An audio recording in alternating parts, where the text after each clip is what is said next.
Hey, how's it going? This is Jeff Barnes with Angel Investors Network. Thanks so much for being here. And I have a really special treat for you today. We are going to be talking with Lindsey Graham, the Patriot Barbie, and showing you a little bit about her and hearing a little bit about her story because she is coming with us to Nashville for the Business Wealth Summit. So let's bring her on. Lindsey, how are you doing today?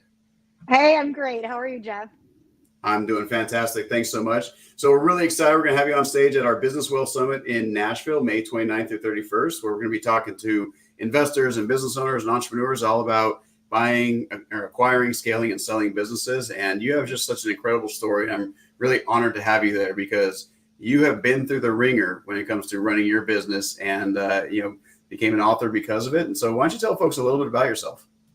Absolutely. Yeah, I am an entrepreneur at heart. I have been since I was a very young child. I think I inherited it from my mom.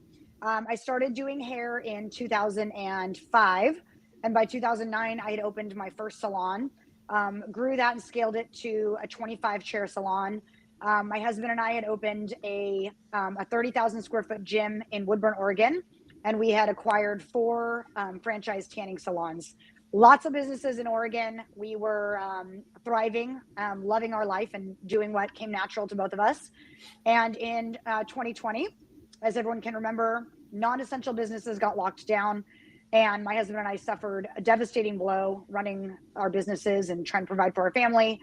And ultimately, in May of 2020, I decided to stand up to government and tell them I would not remain closed. I was going to provide for my family as needed because I believe that my rights are given by God and not the government.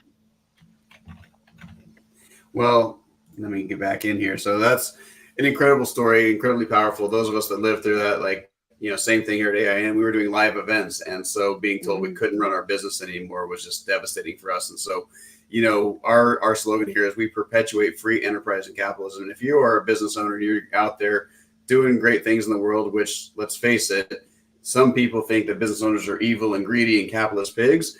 And then the people that actually run the businesses realize, hey, we're not doing this just for the money. Yeah, the money's great, but it's also because we want to make a difference in people's lives. We want to make a difference in the world. And, we generally do a business or we run a business because we believe in what it can do for other people.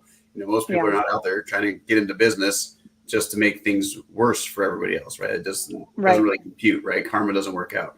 So yeah, absolutely love that. So what are you going to be talking about while we have you on stage there at the Business Wealth Summit?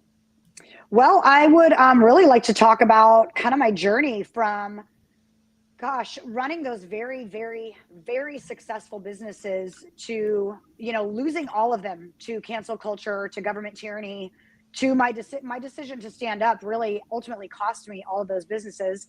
We left them behind, moved to Arizona. Both my husband and I had no idea what we were going to do. But, the mind of an entrepreneur never stops. Anyone who's listening to this probably can agree. And so we kind of put our heads together and thought, okay, what can we reinvest in that we believe in?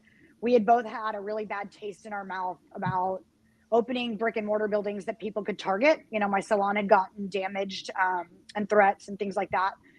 And so we rebuilt kind of a business as soon as we moved to Arizona, which was investing into real estate, fix and flipping.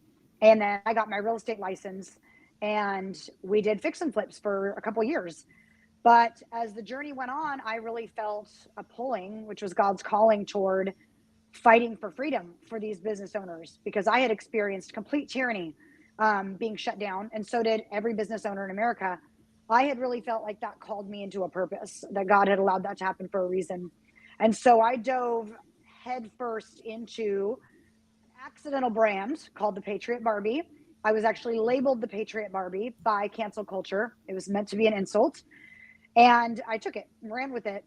And I prayed that God would open the right doors for me to create some kind of movement.